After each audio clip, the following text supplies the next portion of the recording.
yang Sustainable Development Goal ini memang sangat penting kita lihat. Saya sangat berharap player-player bisa dapat pinjaman 20-25 tahun gitu, mungkin akan sangat membantu. Nah di sini ada demand risk nih. Nah ini juga creative finance juga beda gitu. Jadi memang kita kembali lagi harus di persiapan proyek itu lebih fokus nih Pak. Halo semua, salam kenal. Saya Morris Nuaimi, Direktur Perencanaan Infrastruktur. Kembali lagi di podcast Ngobrol Bareng Perencanaan. Sebelum kita mulai podcastnya, jangan lupa follow, subscribe sosial media kami, ada YouTube, Instagram, untuk mendapatkan berita-berita terupdate seputar perencanaan penanaman modal.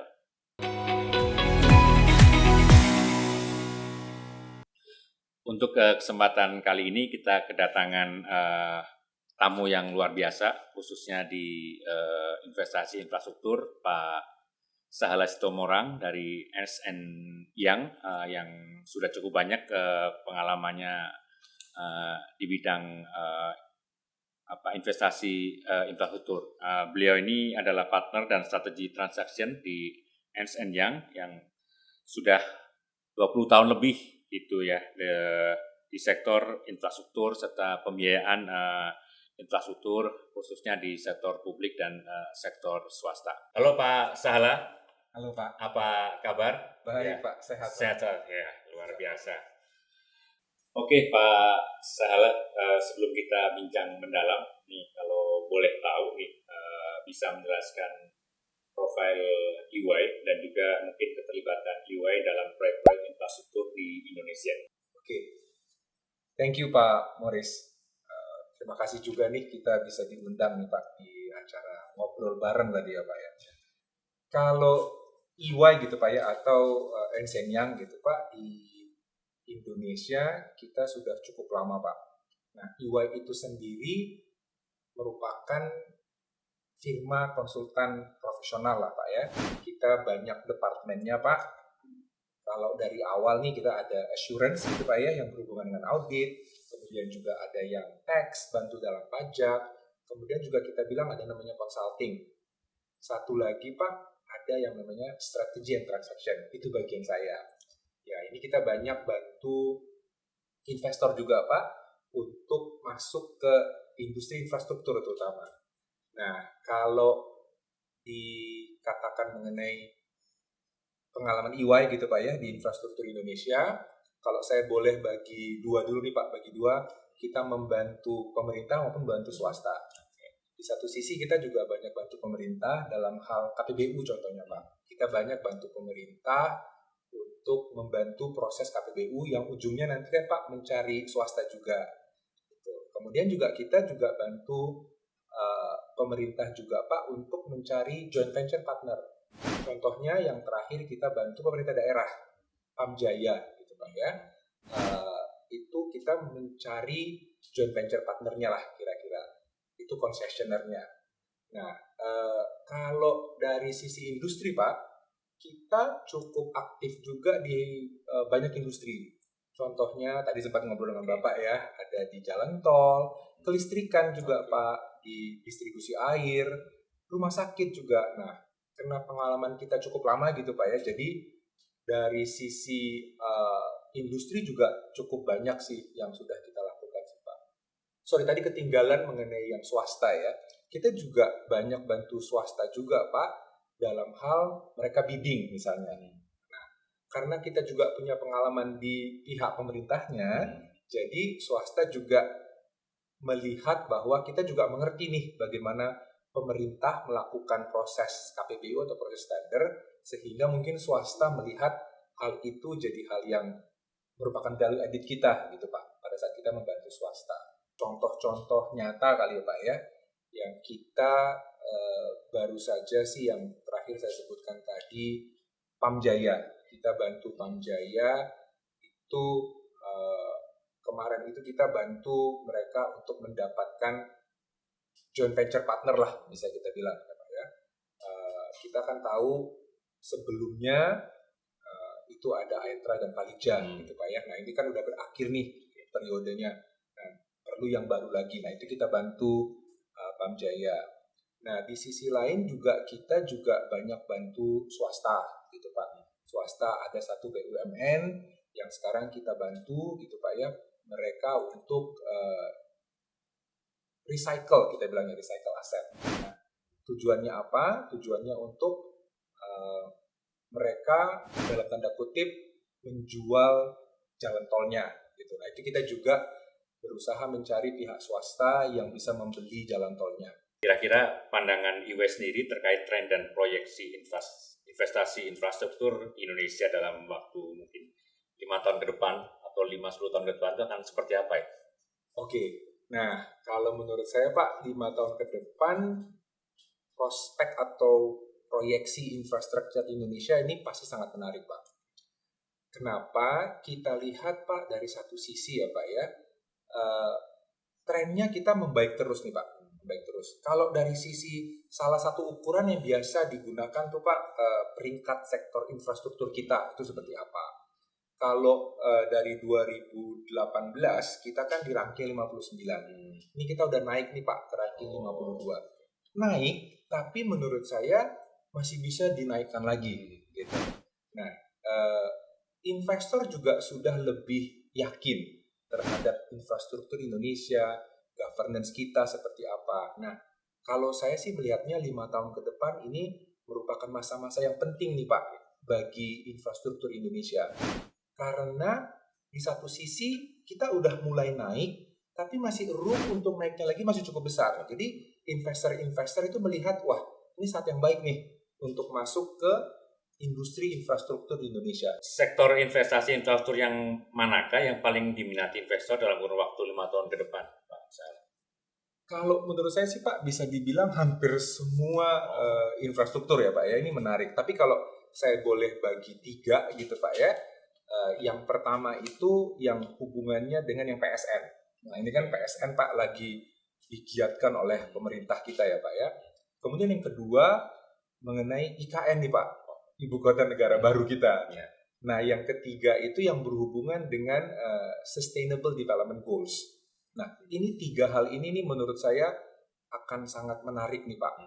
Yang kalau boleh lihat lebih detail gitu ya Pak ya, yang pertama itu kan yang PSN. Nah, PSN ini kan Pak memang mendapat banyak sekali kemudahan lah dalam tanda kutip gitu Pak yang diberikan oleh pemerintah. Dengan statusnya sebagai PSN, banyak hal yang bisa dipercepat gitu. Nah, dipercepat itu kan bagi investor itu kan sangat penting Pak. Karena kan cost of money-nya jadinya lebih kecil gitu Pak ya. Itu jadinya menarik sih. Kalau IKN kita lihat juga Pak memang jadi hype ya, semua orang ngomongin IKN gitu. Kita juga tahu ada peraturan pemerintah tersendiri yang mempercepat juga segalanya ya Pak ya, untuk proyek IKN ini. Nah, yang terakhir tadi saya sebutkan yang Sustainable Development Goal, ini memang sangat penting kita lihat. Infrastruktur sosial dasar gitu lah Pak ya, mendapatkan air bersih, mendapatkan jalan yang baik gitu. Nah itu tuh bagi beberapa investor ini jadi kata kunci Pak, Sustainable Development Goal. Karena banyak investor yang pro hal-hal seperti ini, yang hal-hal yang meningkatkan, yang membantu pemerintah mendapatkan Sustainable Development Goal-nya itu penting bagi mereka Pak. Jadi mereka juga bisa cerita gitu kepada kepada investor. Investornya investor kan juga ada kan Pak. Investor ini kan juga punya investor lagi gitu. Jadi mereka juga bisa cerita bahwa duitnya itu dia invest di hal-hal yang membantu Sustainable Development Goal. Nah itu merupakan positif point bagi mereka. Kalau saya lihat sih 3 hal itu sih Pak. Tapi kalau Bapak lihat kan sebenarnya 3 hal ini mencakup hampir semua infrastruktur gitu. Kira-kira gitu sih Pak. Ada PSN, IKN sama yang kontak lain SDGs, tapi semuanya ya semuanya juga akan sangat bisa masuk ke sana sih. Ya. Tapi kalau saya bilang justru istilahnya mungkin Pak bukan itu lebih ke temanya gitu. Tema yang dicari orang tuh Pak sekarang tuh kalau Indonesia yang kita dengar ya Pak ya, PSN, kemudian IKN dan juga yang SDG itu theme-nya lah. Ya, dan artinya Artinya daya tarik investasi infrastruktur masih sangat kuat. Oh ya. sangat Pak. Untuk Indonesia sih kalau kita lihatnya justru sangat menarik sih Pak. Sangat menarik sih bagi investor. Nah nih Pak Salah, ini di balik daya tarik yang tadi sudah Bapak jelaskan tadi ya, pasti ada tantangan tersendiri bagi investasi infrastruktur, khususnya di tengah ya sekarang ini kan ada isu, ada konten-konten global, ada yang cukup banyak lah.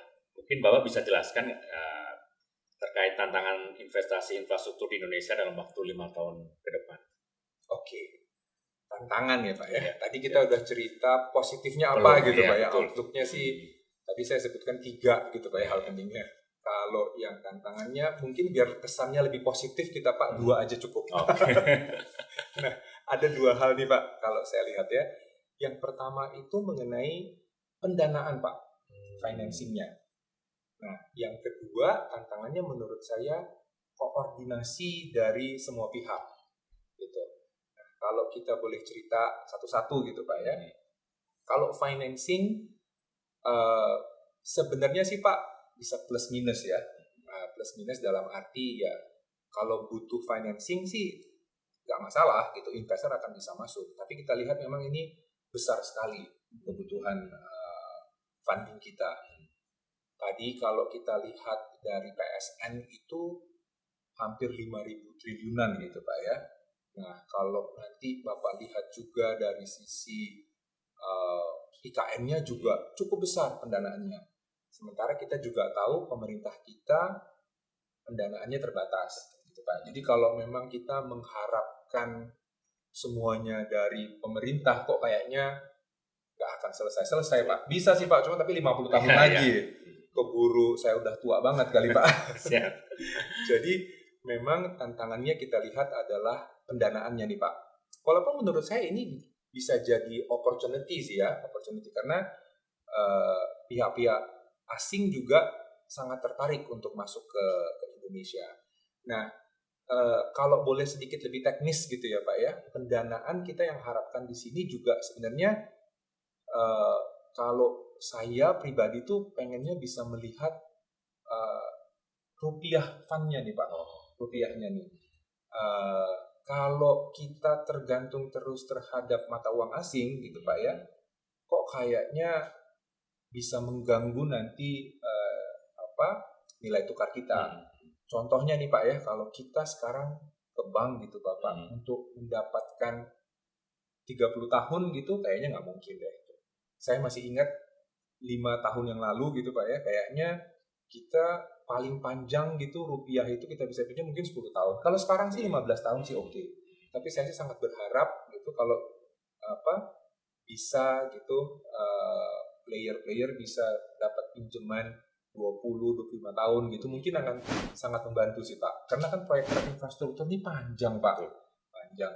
Kalau kita mengharapkan mereka refinancing sih bisa aja, tapi kan lebih repot gitu Pak ya. Kalau ada tuh yang namanya rupiah fund yang 20-25 tahun lebih gampang didapatkan, mungkin menurut saya akan sangat membantu sih bagi pemain-pemain di industri infrastruktur. Nah kalau kerjasama nih Pak, isu kedua tadi ya, koordinasi lah Pak ya, koordinasi berbagai pihak. BKPM nih Pak bisa mengambil peran lebih besar untuk mengkoordinasi ini. Karena kan namanya investor Pak, tadi saya sebutkan kan investor tuh semuanya maunya cepat gitu Pak. Cepat itu kan kenapa? Karena artinya kalau cepat berarti cost of fund-nya juga lebih pendek dipakainya gitu Pak ya. Kalau mereka bisa dapat cash flow lebih cepat, pasti lebih baik. Nah, kita lihat kalau misalnya tidak ada koordinasi, semuanya prosesnya jadi lambat kan Pak. Akan sampai sih, tapi jadinya lambat sehingga mengurangi kalau menurut saya daya saing kita dibanding negara lain. Di dalam konteks tersebut apa saja sih aspek utama yang paling mempengaruhi minat pihak swasta untuk terlibat dalam investasi dan pendanaan infrastruktur di Indonesia? Investor itu ujungnya kan mencari return Pak. Mencari return, itu kita mesti pahami. Nah, kalau saya melihatnya pemerintah juga mesti sadar akan hal itu. Tapi kan kita juga tidak ingin juga memberikan return yang berlebihan kepada swasta. Karena berarti kan terlalu mahal bagi pemerintah. Nah, menyadari hal itu Pak, swasta tuh sebenarnya intinya mau ada return. Oke, return yang dalam tanda kutip risikonya juga sesuai. Mereka melihat mana nih proyek-proyek yang risikonya sesuai gitu. Kalau jalan tol biasanya kan demand risk gitu Pak ya. Ini gimana sih ke depannya trafficnya seperti apa? Oh itu mereka comfortable untuk mengambil risiko itu. Jadi mereka melakukan analisa dengan dibantu banyak sekali konsultan. Akhirnya mereka tahu, oh oke, ini sekian resikonya. Nah yang penting mereka udah bisa ukur. Nah yang tidak mereka harapkan adalah resiko-resiko yang di luar itu. Intinya itu sih Pak. Satu kata tuh resiko. Karena kalau saya lihat projectnya bankable, returnnya oke. Saya lihat sih di Indonesia sih udah ini sih Pak. Sudah bisa kita mitigasi lah. Gitu, Pak. Nah satu lagi memang akhirnya project-project yang mereka sudah lihat ini koordinasinya ini tidak terlalu banyak nih Pak. Kalau mereka udah tahu project ini butuh koordinasi ini, itu, mereka juga melihat wah ini risikonya ada nih. Itu sih Pak. Ya, koordinasi juga tadi ada risikonya juga ya. Itu risiko tersendiri tuh. Terlalu banyak gitu ya. Betul. Risiko koordinasi stakeholder kali ya. Oke nih Pak Salah. Ini kalau hal ini terkait salah satu skema creative financing yang paling umum diterapkan kan di infrastruktur adalah skema KPBU ya Pak ya. Ya. Nah, untuk detail juga nih Pak Salah, ini masih banyak proyek infrastruktur dengan skema KPBU yang belum mencapai target lah. Kita banyak PR ya, sudah banyak proyek tapi kayaknya sudah disiapkan terlalu lama, tapi kok tidak tanda tangan kontrak. Ini salah satunya. Kira-kira bagaimana sih pandangan Pak Salah melihat penerapan skema KPBU untuk pendanaan proyek infrastruktur di Indonesia? Oke, pengalaman saya nih Pak ya mengenai KPBU itu mungkin kedengarannya agak terlalu teoritis Pak ya, tapi memang intinya kalau saya lihat kita mesti ngerti dulu nih KPBU itu apa sih gitu ya. Kalau saya ngeliatnya Pak, KPBU itu kan bagi-bagi risiko antara pemerintah dan swasta. Nah, kunci di awalnya nih Pak, kunci di awalnya adalah resiko itu waktu kita baginya itu mesti jelas gitu. Mana nih yang resiko diambil pemerintah, mana resiko yang diambil swasta. Nah, kadang-kadang proses ini Pak terlalu terburu-buru dibuatnya. Terlalu terburu-buru sehingga orang mau buru-buru tanda tangan gitu ya Pak ya. Buru-buru tanda tangan, kejar tayang gitu Pak, tapi akhirnya nggak closing. Gitu. Atau buru-buru di awalnya pas tanda tangannya baru pada panik gitu. Kok saya jadinya megang resiko inilah. Itu yang akhirnya pemerintah maupun swastanya jadi nggak nyaman.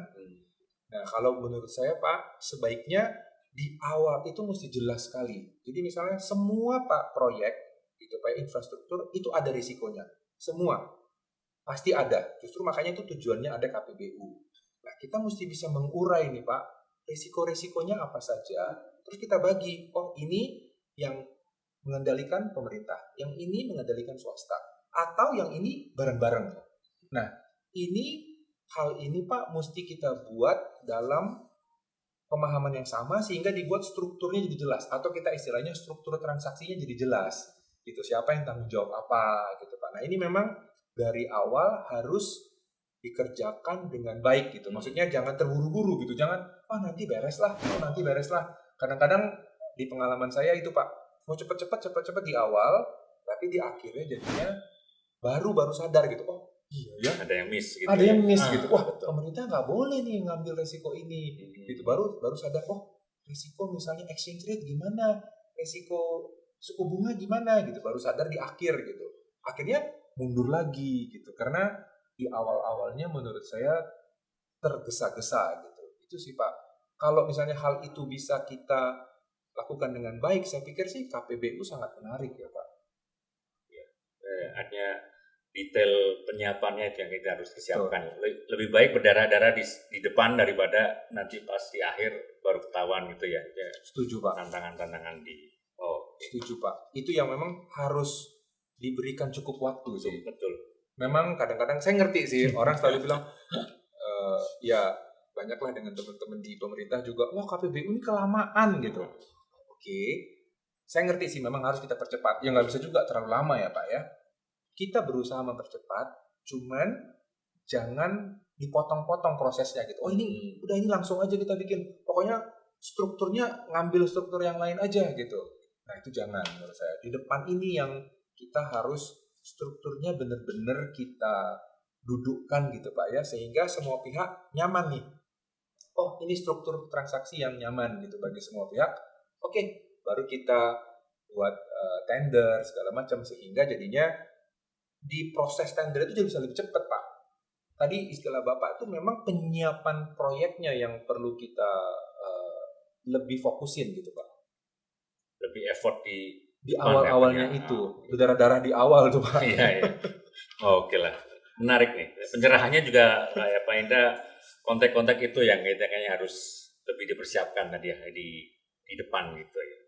Oke Pak Salah, ini mungkin kalau dalam konteks ke creative financing yang diterapkan di Indonesia, ini ada KBU atau IBA, ada surat berharga negara atau kerjasama pemanfaatan atau KSP, PMN, barang milik negara atau daerah atau yang lainnya. Menurut Bapak ini creative financing seperti apa sih yang menarik bagi pihak swasta untuk berperan dalam penyediaan investasi infrastruktur? Oke. Menurut saya Pak, itu semuanya bagus Pak. Tapi memang yang mesti kita lihat adalah proyek per proyek. Tiap proyek beda Pak. Tiap proyek. Tiap industrinya juga beda. Misalnya kelistrikan mungkin butuh creative financing yang lain dengan air. Gitu. Jadi nggak ada yang menurut saya one fits all. Gitu Pak. Memang kan alasannya juga dibuat beberapa creative financing itu agar bisa kita sesuaikan saja gitu dengan keadaannya. Mungkin tiap proyek juga bisa beda Pak. Contohnya misalnya yang di proyek ini sangat penting nih mengenai lahan gitu. Nah itu mungkin jadinya financingnya juga beda Pak. Nah di sini ada demand risk nih. Nah ini juga creative financing juga beda gitu. Jadi memang kita kembali lagi harus di persiapan proyek itu lebih fokus nih Pak. Oh oke. Untuk proyek yang seperti ini, dengan kondisi seperti ini, mungkin juga Pak dengan stakeholder-nya yang cukup banyak, yang paling baik adalah financing seperti ini. Gitu. Di persiapannya itu tuh yang menurut saya harus kita fokuskan gitu Pak.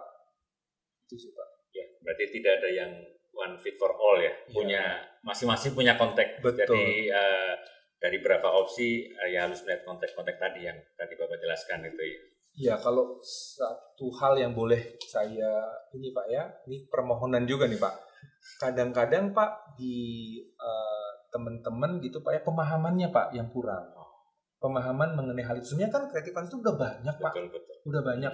Tapi kadang-kadang teman-teman gitu ya Pak ya, di pemerintah maupun swasta gitu, selalu pengennya, oh yang dulu ini udah pernah nih, ya udah itu aja gitu. Padahal kan sebenarnya ada hal yang lain. Gitu. Memang sih kalau mencoba yang baru ada risikonya juga Pak ya. Tapi menurut saya kita mesti harus belajar terus gitu loh Pak. Kita cari yang baru gitu ya. Ya memang saya ngerti sih nggak gampang tuh nyoba yang baru. Tapi kadang-kadang nggak optimal Pak. Kalau kita ngambil yang udah ada aja gitu ya. Padahal ada contohnya yang lain gitu yang kita bisa lihat di negara lain misalnya, tapi jangan kita plek-plek gitu Pak ya, kita copy. Kita lihat oke, positifnya apa, kita coba tailor made lah ke keadaan di Indonesia seperti apa. Nah itu sebenarnya menurut saya bisa lebih baik Pak, sehingga akhirnya proyek infrastrukturnya itu lebih optimal gitu Pak. Makasih Pak Salah, tadi sudah menjelaskan peluang, tantangan, creative financing untuk pembiayaan infrastruktur di Indonesia. Ini mungkin saya boleh bertanya agak lain nih untuk tempat Bapak di Ernst & Young. Apakah ada harapan atau bigger goal dari Ernst & Young untuk investasi infrastruktur di Indonesia? Kalau saya pribadi juga Pak ya, kenapa saya sangat tertarik untuk infrastruktur? Karena bagi saya ini ada manfaatnya juga bagi banyak orang gitu Pak, bagi banyak orang. Nah teman-teman juga gitu Pak ya, di bagian infrastruktur EY Pak ya, Infrastructure Advisory kita, saya selalu tekankan bahwa apa yang kita lakukan nggak hanya benefit bagi kita, bermanfaat bagi kita, tapi bagi masyarakat juga. gitu. Karena saya pikir Pak ya, bigger goal-nya EY gitu Pak, kita juga pengen melihat tentunya Indonesia yang lebih baik gitu. Saya lihat saat ini Pak,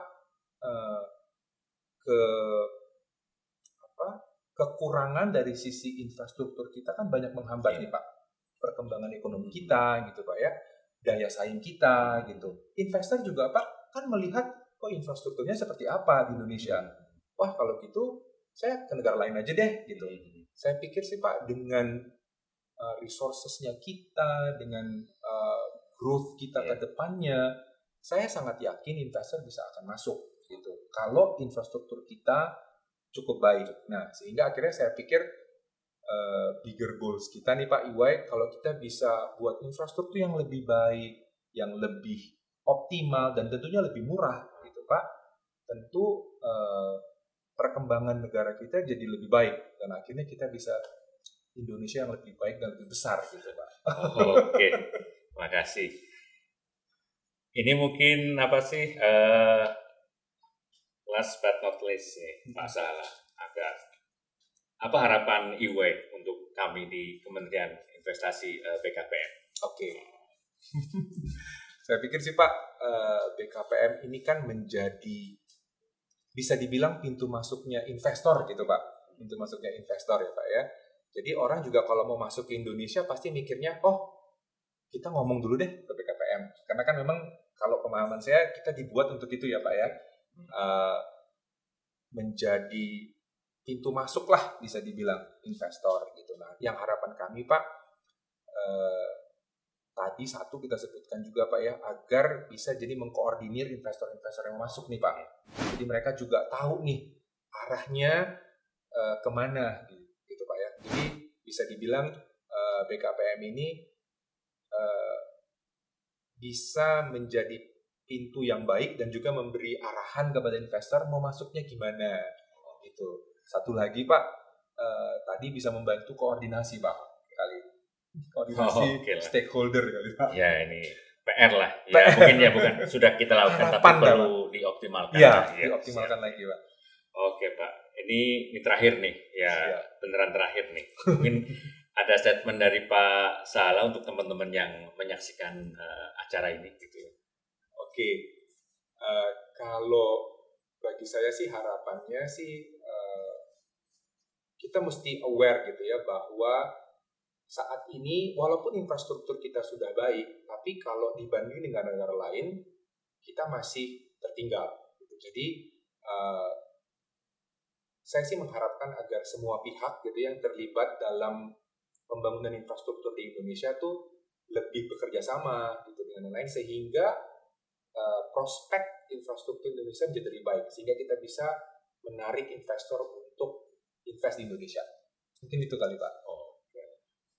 Ini sudah cukup banyak nih pencerahan, tapi kalau diperpanjang juga lebih menarik. Tapi waktu juga nih luar biasa nih, keren banget Pak Sahala itu ya.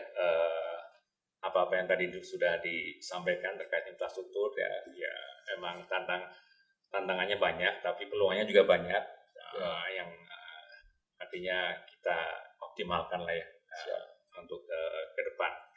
Terima kasih Pak Sahala sudah menginspire kita tadi terkait peluang dan tantangan di investasi infrastruktur termasuk juga pembiayaan, opsi-opsi pembiayaan termasuk juga mungkin masih ada PR ya terkait koordinasi stakeholder yang membidangi investasi infrastruktur ini.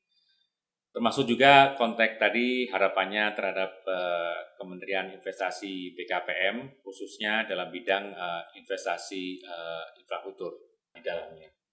Terima kasih kepada sekali lagi untuk Pak Sahala dan juga teman-teman yang menonton edisi podcast kali ini. Jangan lupa follow dan subscribe kita, ada YouTube, Instagram untuk mendapatkan berita-berita terupdate. Saya Morris Nuaimi pamit undur diri, sampai ketemu di edisi lainnya. Terima kasih, salam sehat untuk semuanya.